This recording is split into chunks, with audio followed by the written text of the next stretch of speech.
Assalamualaikum warahmatullahi wabarakatuh. Perkenalkan, nama saya Mufdah Mukminin, NIM 200413846216, program studi manajemen Fakultas Ekonomi Pascasarjana Magister Universitas Negeri Malang. Saya akan mempresentasikan manajemen keuangan lanjut, di mana di sini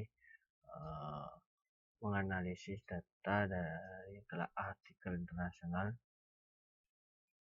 yang berjudul Pengaruh Modal Kerja Manajemen pada Profitabilitas UKM. Peneliti di sini adalah Pedro Juan dan Pedro Salano. Jurnal internasional Journal of Managerial Finance, volume 3 nomor 2 2007. Department of Management and Finance, Faculty of Economy and Business, Universitas of Murcia, Spanyol. Analisis data. Metodologi pengaruh pengelolaan modal kerja terhadap profitabilitas UKM diuji dengan menggunakan metodologi data panel. Secara khusus, estimasi diperoleh untuk persamaan sebagai berikut yang tertera pada PPT tersebut, di mana ROA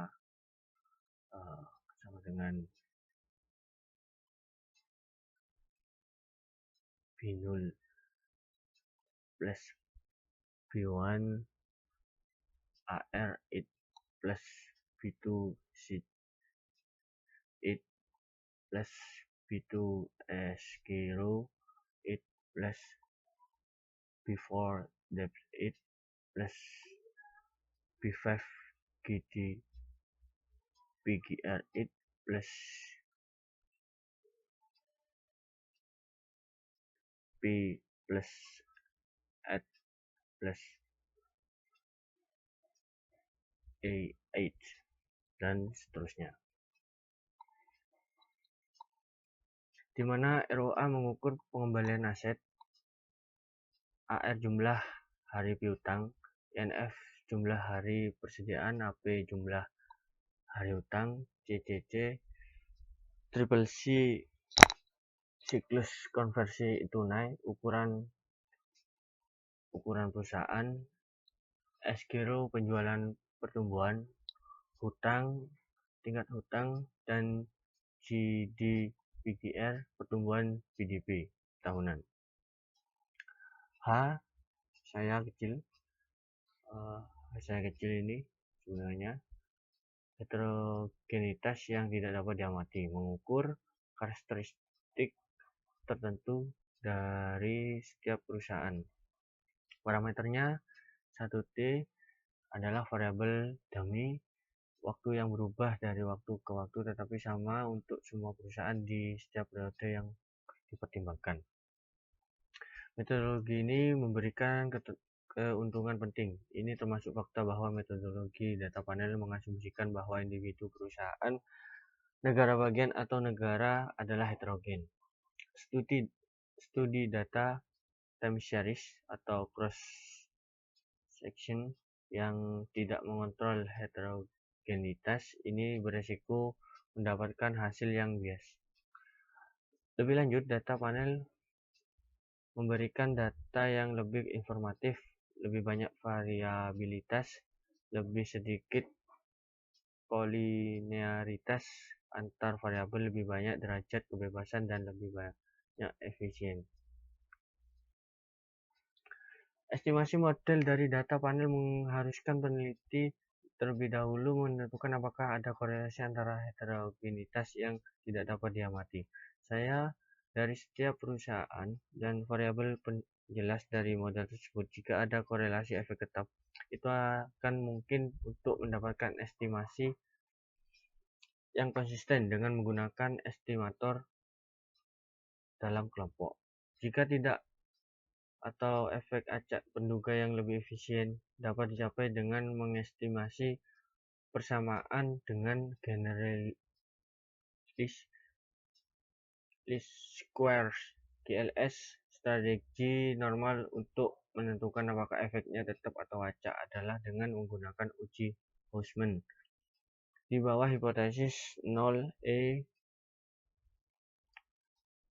di HI sama dengan X itu P per 4 0. Jika hipotesis 0 ditolak, efek dianggap tetap dan model kemudian diestimasi oleh OLS. Jika 0 hipotesis diterima, akan ada efek acak dan model kemudian diestimasi dengan GLS. Dengan cara ini analisis dapat mencapai penduga yang lebih efisien. Kemudian hasil, di mana ada dua, yaitu yang pertama analisis univariats. Analisis univariats dilakukan terlebih dahulu untuk menentukan apakah ada perbedaan yang signifikan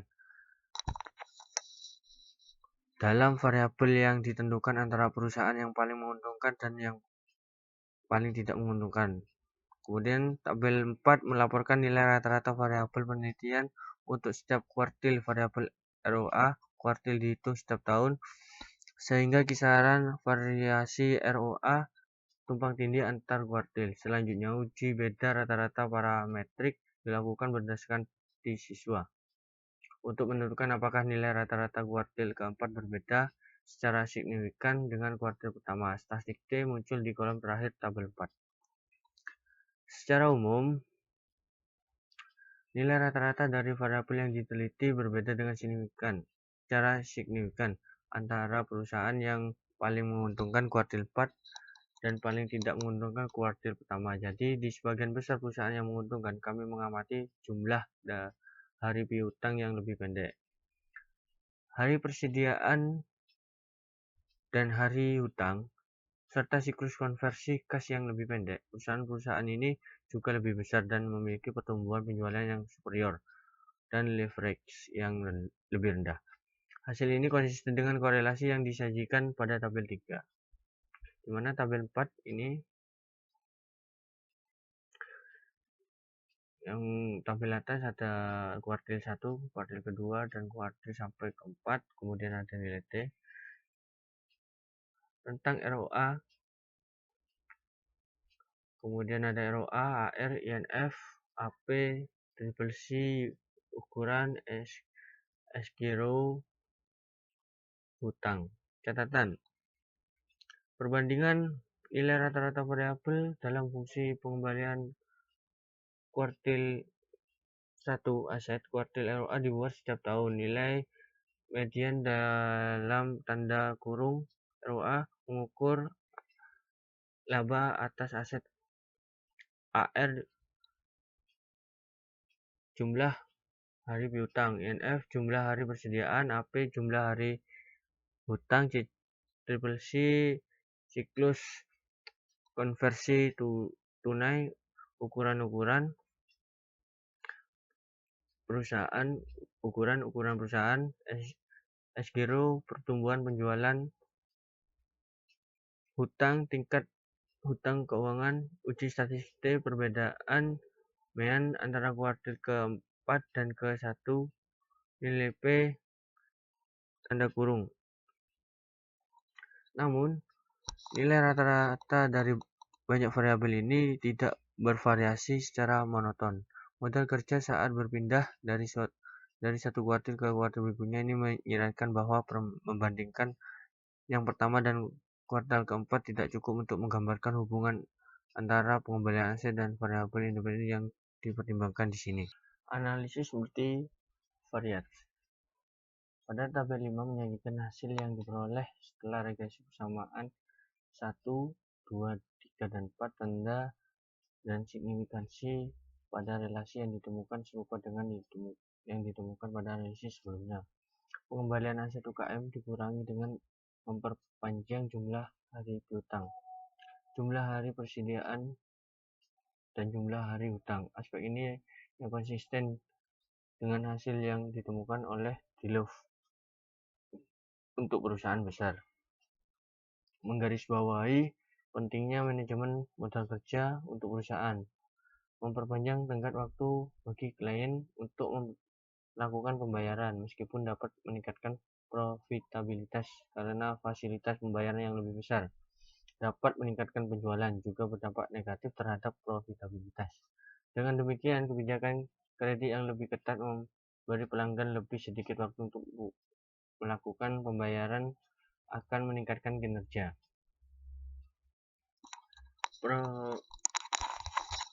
Profitabilitas perusahaan juga dapat ditingkatkan dengan mengurangi jumlah hari persediaan, sehingga menyimpan persediaan untuk waktu yang lebih singkat jika dapat meningkatkan profitabilitas. Memperpanjang jumlah hari hutang.